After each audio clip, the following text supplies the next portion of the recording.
سؤال سريع. هو ليه بعض الناس بتفضل طول عمرها مستخبية ورا المجاملة، مستخبية ورا الخوف من رأي الناس، ومستخبية ورا فكرة خلي الكل راضي عنك؟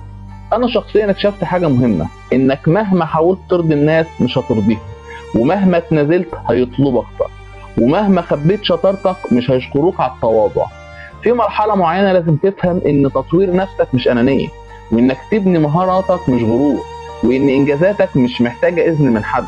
فلازم تقول أنا مش هستخبى تاني، مش هقلل من نفسي عشان حد تاني يرتاح، ومش هضيع وقتي في إقناع ناس مش عايزة تقتنع. الوقت اللي كنت بصرفه في إرضاء الناس أولى إن أصرفه على نفسي وعلى شغلي وعلى أهلي وعلى مستقبلي، واللي يقدر ده أهلا وسهلا، واللي ما يقدرش فبينا الاحترام وشكرا. فخدها قاعدة، مش مطلوب منك انك تبهر الناس، المطلوب منك انك تبقى نسخة احسن من نفسك كل يوم. فركز في طريقك واشتغل في هدوء، وسيب النتائج هي اللي تتكلم، وركز في ورقتك وبس كده. سلام.